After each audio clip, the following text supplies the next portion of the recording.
Hi everyone. So already we completed reflection of light at plane surfaces, at curved surfaces, concave, convex mirrors. ఇవన్నీ already మనం చూసాము. Next refraction of light.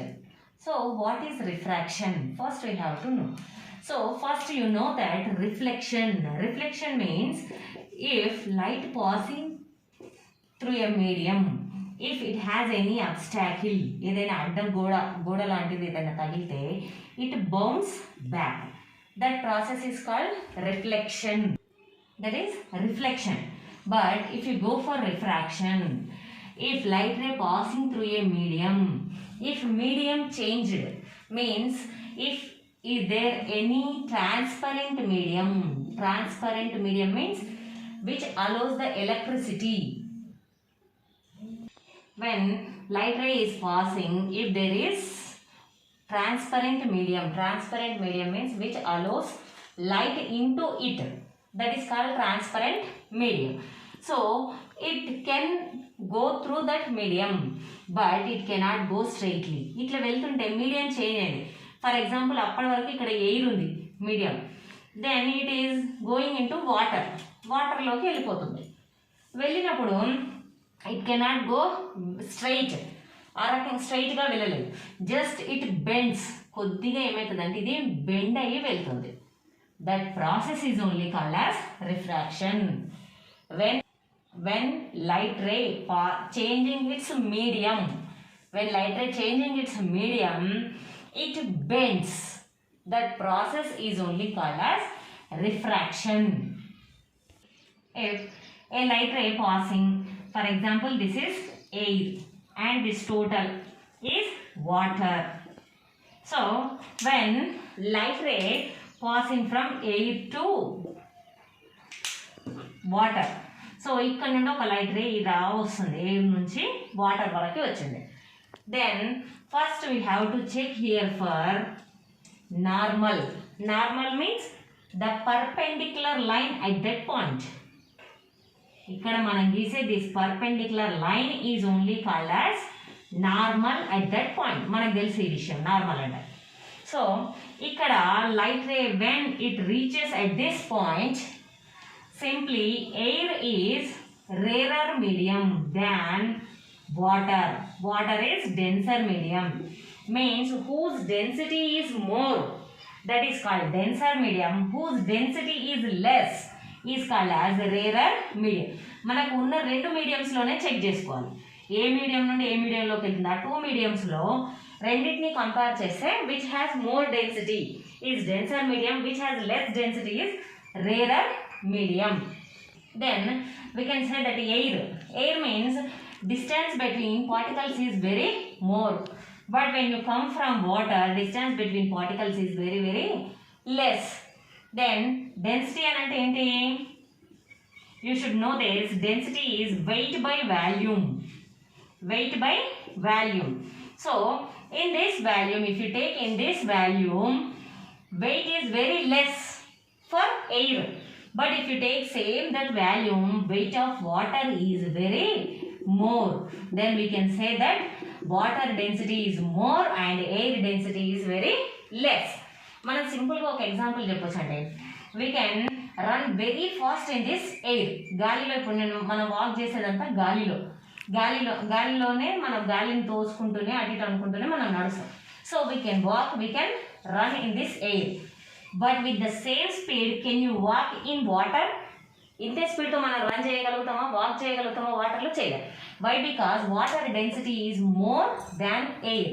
When density is more, automatically our speed decreases. So same light ray when it is travelling from air to water, density is more, then automatically this light speed decreases. అప్పటి వరకు ఒక స్పీడ్తో వచ్చిన light automatically density పెరిగేసరికి దాని speed అనేది తగ్గుతుంది. Speed తగ్గినప్పుడు automatically it bend అయిపోతుంది. ఈ రకంగా ఇట్లా స్ట్రైట్గా వెళ్ళాల్సిన లైట్ రే కాస్త కొద్దిగా బెండ్ అయిపోతుంది. This process is only called as refraction. When light ray passing from rarer medium to denser medium, its speed decreases. then it bends towards normal. ఇక్కడ మనం చెప్పుకున్నాం 90 degrees line. This is called normal. ఈ normal నుంచి మామూలుగా అయితే ఇట్లా వెళ్ళిపోవాలి. If there is no change in medium, light should go straight. But when it changes its medium, just it bends towards normal. Speed తగ్గినప్పుడు ఏమవుతుందంటే నార్మల్ దగ్గరికి వచ్చేస్తుంది. ఇలా వెళ్ళాల్సింది కొంచెం ఇలా బెండ్ అవుతుంది. If light ray passing from denser to rarer, వాటర్లో నుండే బయటికి ఎయిర్లోకి వెళ్తుంది అని అనుకోండి ఒకవేళ light ray. So light ray passing like this. Now here it is changing its medium, but denser to rarer means its speed increases. Speed పెరుగుతుంది. Then it moves away from normal. మామూలుగా అయితే ఇలా వెళ్ళాలి, కానీ ఈ నార్మల్ ఇక్కడ ఉంది కదా, ఈ నార్మల్కి ఇంకా దూరంగా, ఇంత దూరంలో ఉండాల్సింది కాస్త ఇంకా కొంచెం దూరంలో, అంటే ఇటువైపు బెండ్ అయి వెళ్తుంది. So when light ray passing from rarer to denser it moves towards normal. When light ray passing from denser medium to rarer medium it moves away from normal. So air rarer medium, water denser medium. But if you compare water and glass, if you take a glass, this type of glass is also denser medium, but glass is denser than water. So if this light ray passing from air to this glass, na specs chuste ee specs glass loki light ray pass avutundi. So then when light ray passing through this glass also its speed decreases. Same light ray passing through water also its speed decreases, but depending on its density its speed also depends. Means water lo speed తగ్గుతుంది, glass లో కూడా speed తగ్గుతుంది, కానీ glass లో speed చాలా తగ్గుతుంది. అదే మనం వాటర్లో తీసుకుంటే స్పీడ్ కొద్దిగా తగ్గుతుంది, మరి ఎక్కువగా తగ్గదు. సో ఏ మీడియంలో దాని స్పీడ్ ఎంత చేంజ్ అయ్యింది అనేది తెలుసుకోవడానికి we have refractive index. Refractive index RI, simply RI, that is speed of light in vacuum by speed of light in medium. Vacuum means, already I told that vacuum means empty space. Empty space means without air. గాలి కూడా లేని place ని మనం vacuum అని అంటాం. Refractive index denoted by small n, n equal to speed of light in vacuum denoted by c. Vacuum లో light speed ని c తో చూపిస్తాం. Speed of light in medium is v. Then we know that c value is 3 into 10 power 8 meter per second. Sunlight always travels in vacuum. Vacuum లో నుండి కొన్ని కోట్ల కిలోమీటర్లు travel చేసిన తర్వాతనే అది మన ఎర్త్ అట్మాస్ఫియర్ లోకి వస్తుంది. So light travels in vacuum with 3 into 10 power 8 meter per second, or that only we can write as 3 into 10 power 10 centimeter per second. ఇంత స్పీడ్తో లైట్ వస్తుంది. వచ్చిన తర్వాత లైట్ వ్యాక్యూమ్ నుండి ట్రావెల్ చేసిన తర్వాత if it changes its medium means వ్యాక్యూమ్లో నుండి a medium, whether it is air, glass or anything, that medium speed of light in medium. So these two ratio is only called as refractive index. So here if you take refractive index is speed of light in vacuum by speed of light in medium. This is a speed and this is also speed. If you take units, there are no units for refractive index. This is very important. No units for refractive index. Numerator lo speed e undi ante meter per second వస్తుంది units. దీని speed of light in medium, అందులో కూడా స్పీడే కాబట్టి same units meter per second. You can cancel meter per second, meter per second. So there is no units for refractive index. This is very important and these values also very important.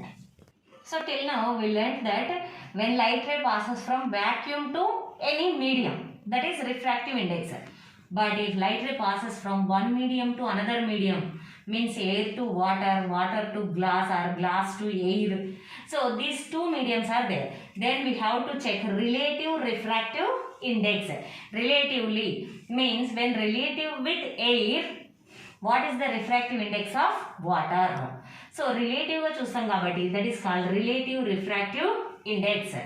Relative refractive index is N21, second medium refractive index with respect to first medium.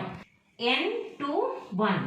N21 means relative refractive index of second medium with respect to first medium is equal to speed of light in medium 1 by speed of light in medium 2. Second medium refractive index with respect to speed of light in first medium means first medium refractive index. దాన్ని మనం n21 is equal to v1. Speed of light in first medium ని v1 అనుకుందాం. Second medium లో light speed is v2. So n21 is equal to v1 by v2. And that only we can write as n21 equal to n2 by n1. Refractive index of second medium by refractive index of first medium. n21 is equal to n2 by n1. So if you take this, if light ray passing from one medium to another medium, it makes, first light ray makes some angle with normal. Sorry, this side. Light ray makes some angle with normal. That angle is called as angle of incidence. This is angle of incidence. And here refracted ray. This is incident ray and this is refracted ray. This refracted ray makes some angle with this normal. That angle is called as angle of refraction. Angle of incidence, angle of refraction. Relation between these angles and speed of light is, here we know that v1 by v2 is equal to n2 by n1. v1 by v2 is equal to n2 by n1, that is equal to sin I by sin r. Sin మనకు తెలుసు ట్రిగోనోమెట్రీలో వస్తుంది sin cos tan, అక్కడ values ని బట్టి sin I by sin r. This is called Snell's law. Snell's law, ఇది important, దీనిపైన మనకు problems వస్తాయి. ఇవి వచ్చినప్పుడు they will give sign values. అంటే సైన్ వాల్యూస్ ఎంత అనేది, సైన్ ఇక్కడ మనకి 20 వచ్చిందా 18 వచ్చిందా యాంగిల్, ఆ వాల్యూస్ మనకు కంపల్సరీ బ్రాకెట్లో ఇచ్చేస్తారు. So first we have to know this formula. v1 by v2 equal to n2 by n1 equal to sin I by sin r. Snell's law. When light ray passes from denser medium to rarer medium, its speed increases, it moves away from normal. If this is normal at this point, so if this is the light ray, it is passing from denser to rarer, up to here it goes straight, but after that it bends away from normal. ఇలా వెళ్ళాలి, మామూలుగా అయితే ఇట్లా స్ట్రైట్గా వెళ్ళాల్సింది కాస్త ఇట్లా కొంచెం నార్మల్ నుంచి ఇంకా దూరంగా వెళ్తుంది. Another ray, if you take this ray, it bends more away from normal, normal నుంచి ఇంకా దూరంగా వెళ్తుంది. ఇఫ్ యూ టేక్ అనదర్ రే, ఇంకొక రే కనుక మీరు ఇట్లా తీసుకుంటే it bends more away from normal, ఇలా వెళ్ళాలి మామూలుగా అయితే, కానీ ఏమవుతుంది, it bends away from normal means it moves on the surface of second medium, first medium. ఇదే మీడియంలో నుండి వెళ్తుంది, ఆ మీడియంలో నుండి వెళ్ళి ఎక్కువగా బెండ్ అయిపోయి ఏమవుతుంది అంటే ఆ మీడియం సర్ఫేస్ మీదుగా వెళ్తుంది. Then this ray making, this third ray making some angle with normal. This angle is called as critical angle. This is incident angle. Angle of incident is only also here called as critical angle. Why? Because when angle of refraction, here you can observe this light rays, 1 minute, angle of refraction, here angle of refraction is 90 degrees, means on the surface of first medium, no? So this become 90 degrees.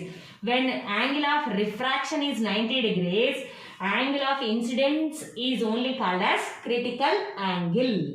After that, if you take one more light ray like this, ఇదే మామూలుగా అయితే ఇక్కడ నుండి వెళ్ళింది. If you take another light ray like this, it comes again in to the first medium only, it reflects totally in to that medium. This process is only called as total internal reflection. Refraction జరిగేది, కానీ ఏమైంది అని అంటే దాని నుండి normal నుంచి ఇంకా దూరంగా వెళ్ళిపోయి దాని స్పీడ్ చాలా ఎక్కువగా ఉండడం వల్ల ఇక్కడ నుండి వచ్చిన ఈ light ray totally internally reflects, మళ్ళీ అదే మీడియంలోకి రిఫ్లెక్ట్ అవుతుంది. That process is only called as total internal reflection. Next mirages. Mirages అంటే తెలుగులో మామూలుగా ఎండమావులు అని అంటుంటారు, ఎండమావులు. So mirages, so whenever in hot summer days, whenever you are going on a road far away from our vehicle, we can see water on the road. Road పైన water ఉన్నట్టుగా కనిపిస్తుంది. But when we go very near to that place there is no water. Water అనేది ఉండదు. కానీ దూరం నుండి చూసినప్పుడు water అనిపిస్తే దగ్గరికి పోతా ఉంటే అక్కడ వాటర్ కనిపించదు.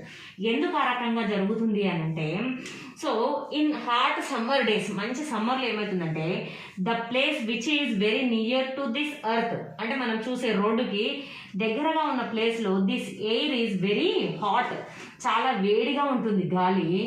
When you go move away from the earth, భూమి నుంచి కొంచెం హైట్ పెరుగుతూ ఉంటే this air is very cool. Very cool అంటే చాలా కూల్ ఏం కాదు. When comparing with this air it is some how cool, కొద్దిగా కూల్గా ఉంటుంది. ఇది హాట్గా ఉంది ఎయిర్, ఇక్కడ కూల్గా ఉంది. When air is hot it's density is less, means it become rarer medium. They somehow cool air acts as denser medium.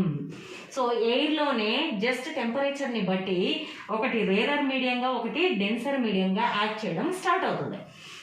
ఇట్లా స్టార్ట్ అయినప్పుడు ఏమవుతుందంటే, సో ఇక్కడ దూరంగా ఓ రోడ్డు పక్కన, మనం ఈ రోడ్డు పైన నుండి ఇలా నడుచుకుంటూ వస్తున్నాం.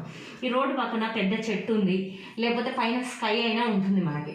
సో ఏమవుతుంది అని అంటే, మనం ఇక్కడ నుండి చూసినప్పుడు లైట్ రే, ఈ చెట్టు నుండి వచ్చే light ray it moves like this. And ఇక్కడికి రాగానే ఏమైందంటే, ఇక్కడి వరకేమో కొంచెం కూల్ ఎయిర్, ఇక్కడ రోడ్డు దగ్గరికి రాగానే ఆ లైట్ రే ఏమైంది, హాట్ ఎయిర్ ఉంది. ఇక్కడ హాట్ ఎయిర్ ఉండేసరికి కొన్ని లైట్ రేస్ ఏమైతాయి అంటే టోటల్లీ ఇంటర్నల్లీ రిఫ్లెక్స్, అంటే ఈ ఫస్ట్ సెకండ్ మీడియంలోకి కిందికి రాకుండానే మళ్ళీ ఇక్కడ నుండి అటే రిఫ్లెక్ట్ అయిపోతాయి. మళ్ళీ ఆ ఫస్ట్ మీడియంలోకి హాట్ ఎయిర్లోకి రిఫ్లెక్ట్ అయిపోయి ఇలా వచ్చి ఇక్కడ ఉన్న మన కన్ను దగ్గరికి చేరుతాయి. Then we see that but our mind is fixed that light rays are always travels in a straight line. So మనకి లైట్ రే ఎట్లా వచ్చింది, ఈ రకంగా వచ్చింది. ఇలా వచ్చింది అంటే ఈ లైట్ రేని స్ట్రైట్ రేగా చేసుకుంటే our brain think that image came from here, ఇక్కడ నుండి వచ్చింది. ఇక్కడ నుండి అంటే ఎర్త్ లోపల నుంచి కాదు. ఈ ప్లేస్ ఎక్కడ ఉంటుందంటే ఇది ఇక్కడ ఉంటుంది, రోడ్డు పైన, భూమి పైన అన్నమాట. ఈ భూమి పైన ఉన్న ఈ ప్లేస్లో ఇక్కడ నుండి వచ్చినట్టుగా మనకి లైట్ రే కనిపిస్తుంది. ఓహో, లైట్ రే ఇక్కడ నుండి వచ్చింది అని అంటే సంథింగ్ ఈజ్ దేర్. సో ఈ లైట్ రే ఇక్కడ నుండి వచ్చిందని మన బ్రెయిన్ అనుకుంటుంది. కాబట్టి ఈ రోడ్డు పైన ఏదో ఉన్నట్టుగా తెలుస్తుంది. Exact whether it is tree or sky ఏది అనేది తెలియదు. సంథింగ్ ఏదో ఉంది అన్నట్లుగా మన బ్రెయిన్కి కనిపిస్తుంది. That is only mirage. దాన్నే మనము కదిలే నీళ్ళలాగా కనిపిస్తుంది. That is only we call as mirage. So mirage is application of total internal reflection. Same like that, we have some total internal applications of total internal reflection. TIR is first one, brilliance of diamonds. Diamonds ఆ రకంగా మెరుస్తూ ఉండడానికి reason ఏంటి అంటే total internal reflection. Diamonds critical angle of diamond is 24.4 degrees. ఇంత critical యాంగిల్లో ఉన్న వెళ్ళిన లైట్ రేస్ అన్ని టోటల్ ఇంటర్నల్ రిఫ్లెక్ట్ అవుతూ ఉంటాయి లోపల, కాబట్టి మనకి అంత మెరుస్తూ కనబడుతూ ఉంటుంది diamond. Next optical fibres. Second application is optical fibres. Optical fibres means very small pipes, చాలా సన్నటి thin pipes we should take. From those thin pipes if you send light rays, light రేస్ని పంపించినప్పుడు ఏమవుతుందంటే they reflect back, total internally reflects. వెనకకి reflect అయితే ఈ రకంగా వస్తాయి, మళ్ళీ ఇటు రిఫ్లెక్ట్ అయితే ఈ రకంగా, ఇలా రిఫ్లెక్ట్ అవుతూ అవుతూ అవి వెళ్తూ ఉంటాయి లైట్ రేస్. సో ఈ ఆప్టికల్ ఫైబర్స్ దేనికి యూజ్ చేస్తారంటే they use to detect any damage in our body. Body లోపల ఏదైనా డ్యామేజ్ అయింది ఇంటెస్టైన్లో, for example intestine, we have to just send these optical fibres through our mouth. ఈ నోట్లో నుండి ఆ ఫైబర్స్ అయితే చాలా small pipes, just they send to our intestine. intestine, they send light rays through that pipe. Then these light rays moves to our intestine. They detect where the problem, where is the problem ఎక్కడ ఉంది ఇంటెస్టైన్లో, ఏ problem ఉంది, ఎటువంటి problem ఉంది అనేది మనకి light race అన్నీ క్లియర్గా ఈ అక్కడ స్క్రీన్ పైన మనకి మానిటర్లో చూపిస్తూ ఉంటాయి అన్నమాట ఈ లైట్ రేస్ వల్ల. సో ఈ రకంగా ఆప్టికల్ ఫైబర్స్ని యూజ్ చేసి బాడీలో ఎక్కడ ఏ డ్యామేజ్ ఉంది అనేది తెలుసుకోవడానికి ఈ రకమైన optical fibres we can use. Next lateral shift means if you take a glass slab ఇంత మందంగా ఉన్న గ్లాస్ ఉంటుంది కదా, గాజు, ముక్కని దాన్ని తీసుకొని just take 2 pins here. Pins గుండు పిన్నులు అంటాం కదా, ఆ గుండు పిన్నులు ఇక్కడ కుచ్చేసి అటువైపు గ్లాస్ స్లాబ్కి ఒకవైపు కుచ్చేసి just looking from this side, ఇటువైపు నుండి గ్లాస్ స్లాబ్లో నుండి if you take a glass slab, if this is a glass slab, just take this అనే ప్యాడ్, ఎగ్జామ్ ప్యాడ్ పైన తీసుకొని just pin 2 pins this side, pins కుచ్చి పెట్టండి. And from looking this side, ఇటువైపు మనం పిన్స్ కుచ్చాము, ఇటువైపు నుండి మనం చూస్తున్నాం. By looking from other side of this glass slab just take 2 pins this side which are in the line of these 2 pins. ఇటువైపు తీసుకున్న 2 pinsకి సేమ్ లైన్, స్ట్రైట్ లైన్ గీస్తే ఏ రకంగా వస్తుందో అనుకుంటూ చూస్తూ ఇటువైపు 2 pinsని మనం ఇటువైపు తీసుకుంటాం. So here 2 dots, these are pins. Here I have taken 2 pins and by looking from this side same దానికి ప్యారలల్గా దాన్ని లైన్ డ్రా చేస్తే స్ట్రైట్గా ఎక్కడ వస్తుందని అందులో చూసుకుంటూ if I take 2 pins here, I kept those 2 pins. Just remove this glass slab and check once. If you check that, first whatever the pins are in this line, and by looking into that glass slab you have taken 2 pins now, these are in this line. Means whenever you are looking into the glass slab, this line looks like this. ఈ line అనేది మనకి ఈ రకంగా కనబడుతుంది. Means light ray, it is moving from here to here, and in this glass slab its medium changing. That's why it bends towards normal కి దగ్గరగా bend అయిపోయి ఇలా వెళ్ళింది. After that again it's medium changing, then it moves away from normal నుంచి దూరంగా వెళ్ళింది. So మామూలుగా బయటికి వెళ్ళిన light if you prolong, this is in this line, if you take incident ray, this is like this. So the distance between these 2 lines, ఈ 2 linesకి మధ్యలో మనం తీసుకున్న this distance is called as lateral shift. అంటే glass slab పెట్టడం వల్ల ఇలా వెళ్ళాల్సిన లైట్ రే ఇలా వెళ్ళిపోయింది. So that is called lateral shift. The distance between these 2 parallel lines is called as lateral shift. Another one is same, take a glass slab and take a pin here. ఒక పిన్ని ఇక్కడ పెట్టేసి just look from this other side of this glass slab and take another pin. ఇంకొక పిన్ని పెట్టేసి same చూసుకుంటూ same దాని ప్లేస్లోనే దాని పైన పెడుతున్నట్లుగా ఇందులో నుండి చూసుకుంటూ దాని ప్లేస్లోనే దాని పక్కనే పెట్టండి. But after removing this glass slab you can see that is here. ఇక్కడ పెట్టాల్సింది ఇక్కడికి వెళ్ళిపోయింది. So if you take the distance from this 2 pins, ఈ 2 pinsకి మధ్యలో డిస్టెన్స్ ఎంత, మనం పెట్టాల్సిన ప్లేసుల కన్నా ఎంత దూరంలో మనం దాన్ని పెట్టాము, that distance is called as vertical shift. This is vertical shift and this is lateral shift. Till now we completed refraction just at plane surfaces. Refraction etla avutundi, total internal reflection, all these we completed here. Next we have refraction at curved surfaces. Curved surfaces refraction ఏ రకంగా ఉంది ఉంటుంది అనేది we'll see in next video. So thank you for watching. Please share and subscribe my channel for more videos. Thank you.